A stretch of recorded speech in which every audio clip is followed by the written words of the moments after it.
While I usually consider myself to be fairly confident when it comes to reading and reviewing books, every once in a while there is one where after I read it, a while passes and then I start to wonder, maybe I was too harsh on the book, maybe I missed something, and maybe there is a hidden favorite among my rereads that I just need to look for. And so here I've collected a number of science fiction books that I have previously read and I'm going to read and review again for you so that I can talk about how my experience with the book changed or did not after reading it a second time. And I'll let you know that in this video, there's a book that I didn't love the first time that is now an all-time favorite book of mine. Definitely recommend it now, and I'm so glad I gave it a second chance. If that all sounds good, let's get started. First, let's talk about one of my most unpopular opinions on this channel, and that's the fact that I previously said that I don't like Brave New World by Aldous Huxley, and this of course is a classic piece of dystopian science fiction. And this is one I read before starting my channel, well before, in fact, I read it in high school. And part of the reason I wanted to revisit this book is that I had kind of a reputation or streak for hating everything that I was assigned in school. I actually didn't think I liked books in school based off of how much I hated all of my English class books. And so I looked in Goodreads and I rated it 1 star, and that rating was based off my memory of how I felt about it in high school, which I remember how much hate I had around that book and how much I hated writing the essay about it. And so I was curious to reread it because, again, my tastes have changed a lot. I've grown a lot as a reader. I previously didn't even enjoy or think I enjoyed science fiction and dystopians at that time. And again, anytime a book is assigned in school, I feel like typically it takes that enjoyment down. Let me know if you feel the same. So this is one I was very eager to reread, but also apprehensive because of the fact that I had really strong emotional memories of this book. I remember how much I hated it more than the book itself. But thankfully, rereading it in the present day with my adult experience and background, and having read a lot more other classic dystopians like 1984, Fahrenheit 451, I went to this one as much as I could with an open mind, and I will say that it held up so much better this time around. I'm going to adjust my previous 1-star rating to something more appropriate. I'll say that this one did not quite hit favorite level for me, but very much respected a lot more. I think it's a really interesting thought experiment playing around with this totalitarian government where it is using all these different elements of bioengineering and social engineering to make a very pacifist society. In a lot of ways, the themes of this book feels really relevant today. In terms of the way it's presented, I don't think it holds up quite as well as, again, some of the other really big, buzzy dystopian books that are much more directly relevant in the modern day. Instead, you see the ideas that are played around, and on, again, a high level, I think that this author has a lot to say. I'm really glad that I reread it. Again, it didn't make a favorite, but I do wonder if some of that is that lingering hatred, because it felt very weird to reread the book and suddenly be appreciating things that annoyed me so much the first time around. And again, I'm glad to give it a second chance just so I could better understand what all the love is about. Definitely one that I do think everyone should check out and read if you are interested in going through the dystopian classics.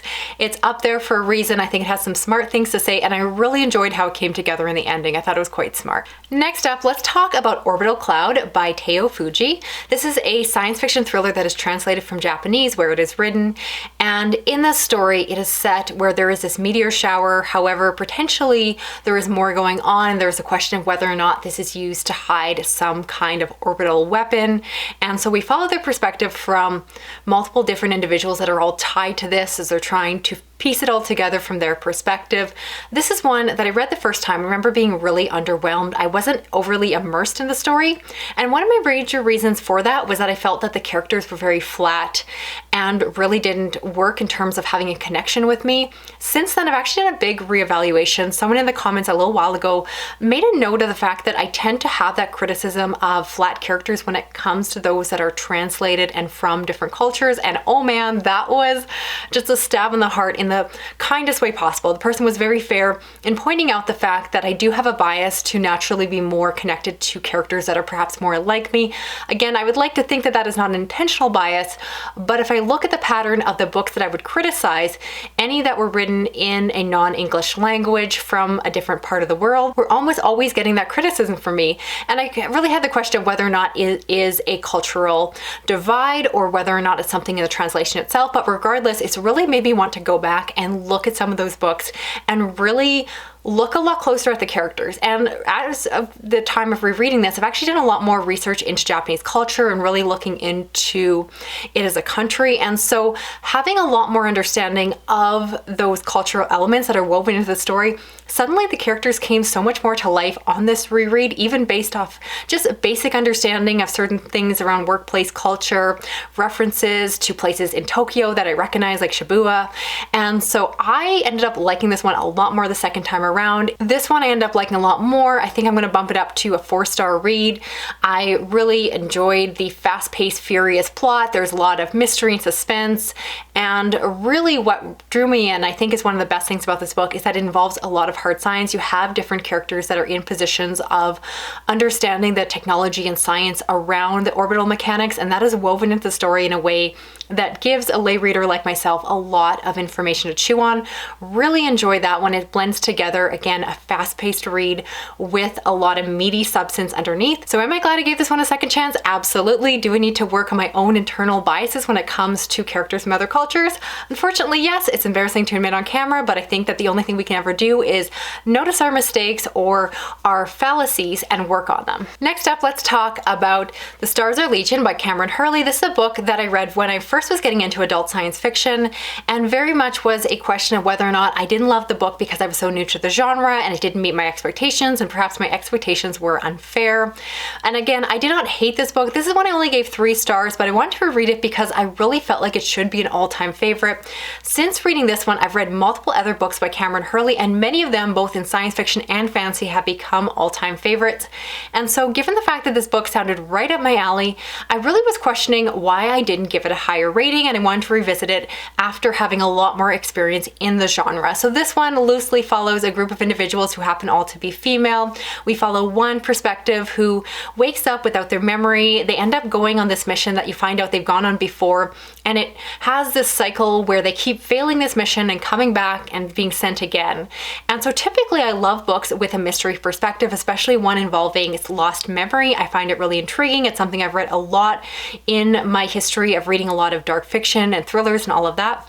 And so it ticked a lot of boxes. It also has a horror element, or particularly a body horror element to it, which normally sounds right up my alley.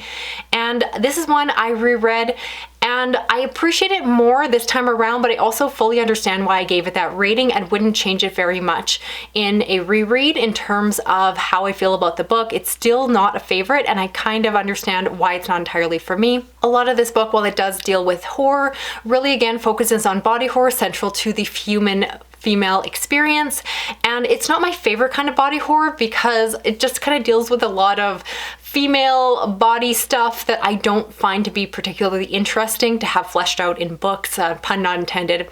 And so a little bit was just not my taste, despite normally thinking I like anything with the buzzword of body horror. And more so than that, I just found that the plot itself, while it ticks my boxes in theory, having a character who has no idea what's going on and having people just tell her what they want her to know, it creates a very frustrating limited perspective, which really didn't open up the story.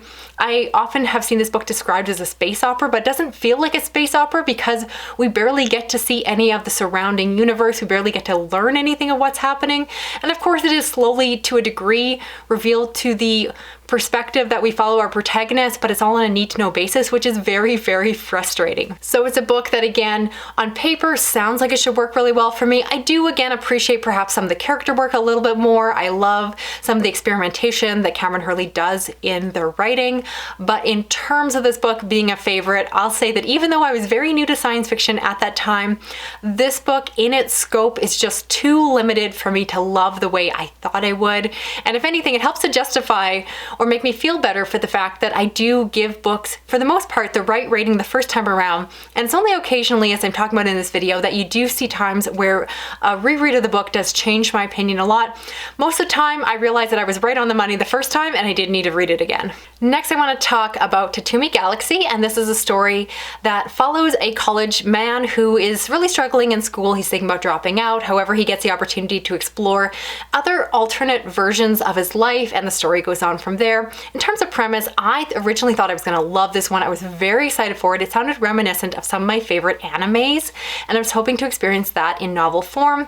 However, I read the first time and hated it, and particularly remember hating the protagonist. Now, looking back, I was wondering whether or not there was a potential bias. Again, was I judging someone from a different culture differently than I would if this character was perhaps Caucasian, from Canada, or at least in North America? And so I reread it again to see if I was wrong, and I will confirm that this has to be one of the most unlikable young men I've ever read in a story. I really dislike him. He's essentially combining all of the worst stereotypes of a college student, particularly a college guy, where there is all the sexualization of women. He is constantly thinking about women. He is objectifying women. Everything is through the male gaze in the ugliest way, and I'm not overly sensitive to that. So when a book bothers me that much, just know it's a 10 on that scale, and I did not have a good time reading it. I was able to appreciate the multiverse type angle to the story a little bit more, and I didn't mind him perhaps quite as much the second time around. But overall, this book is still a miss. It has so much potential in terms of premise and plot, but I could not get along with the character. I don't need to be friends with the character. I should preface that I have loved stories with unlikable characters before, but this was a whole nother level, and it just made for the most frustrating experience with a book that I otherwise should have loved, but it felt like the author was trying to make me hate this book, and if that was his job, if that was his intention, he did a really good job succeeding in that. And I also reread Unkindness of Ghosts by River Solomon. This is a story that's told on a generational ship, and we follow a main protagonist who is on the spectrum of neurodiversity. And so the first time I read this book, I remember it falling very flat for me. Now rereading this, I have a much closer perspective on autism, and it really feels like a shame for me that I saw this character so flat. When rereading it, I saw so much of their personality very much come to life. I do admit that the character is written to be a bit hard. They are definitely someone who is more crass and has an edgier side to them, which is not something that really draws me to a character. But despite that, I saw a lot of warmth and understanding about why they are who they are. And of course, a lot of times where you see them being very frank and brash and to the point, very much is meant to be a depiction of their neurodiversity as how it is represented as they're trying to interact with others, that sometimes just beat around the bush and don't really say what they mean. It's a book that, while it's not a 5-star read the second time around, is a solid 4-star. Definitely a book that I missed out on the first time around, or just didn't appreciate what the author was doing with the character. And again, this is one where it's very much a me problem. I'm noticing as I go through this list that a lot of times it has to do with me having a better connection or understanding of the other party involved, the other protagonist. And this is a good reminder reading this book that, again, I want to keep reading from different perspectives, opening my mind and challenging myself when I see a character as being one way, really questioning whether or not the character is a problem or my perspective of them. So rereading this one was so eye-opening. And finally, let's talk about a book that I read and liked but did not love the first time around. I really didn't get the hype around it, and before unhauling this book, as I was going to give away my paperback edition, I decided to read it one more time, and I'm so glad I did, because not only did I appreciate it more, but it is now an all-time favorite. And that book, of course, is Spin by Robert Charles Wilson, and this is one where we follow a young man who, at the beginning of the story, when he is young, the stars in the sky disappear. Eventually they start to figure out what happened, and so what it does is this book follows him as he grows into an adult, him along with his very intelligent friends, and you get to see how the world has changed because of this event and how it has changed his life as well as the surrounding world.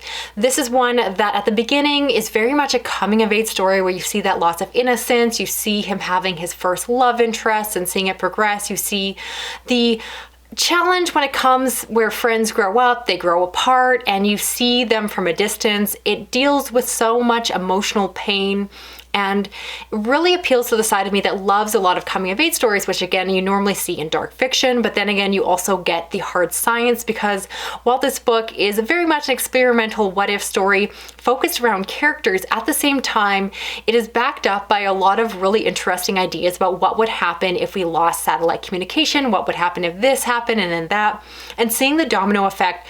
I was enthralled by this book the second time around, and I don't know what was wrong with me the first time, because this book book is fantastic. I love it. The only thing I can remember from my first time reading it is that it was originally pitched to me as a hard fiction book, and I remember almost being disappointed or frustrating that it had this character perspective in it, because again, it is very much based around the perspective of someone who is young and emotional. And at the time, I remember only wanting the hard information, and I didn't really care about this young man. But now I can really appreciate that, because I think the best books also are good at giving you a character to connect with, to cheer for, and to empathize or sympathize with. And so overall, I loved the characters. I loved the exploration of this future. It was emotional. It hit me in the feels, and it just was fascinating. So if there ever was a time to reread a book or prove the fact that you should try a book again, if you think that it's a me problem, not the book problem, this is the best example here. I am so glad I gave it a second chance, because I saw this book all over other people's favorite best book of all time lists. I've seen this book recommended so many times and I just didn't get it. Now I get it, and I'm embarrassed to say that it took me a reread to really appreciate the phenomenal book that this is. So that's it for this video here. I'd love to know the books I talked about. Which ones are you planning on checking out for yourself? And of course, I would love to hear from you. What is a book, doesn't have to be science fiction, that you read and then reread again and appreciated so much more the second time? Love to know if I'm not the only one who's had that experience. If you're new to my channel, do consider subscribing. I do read a lot of science fiction as well as fantasy and other horror books. And if you want to help me out here, you can give me a thumbs up, you can drop a comment, even just an emoji, and hit that little notification bell. Thanks so much for watching. Talk to you again soon. Okay, bye-bye.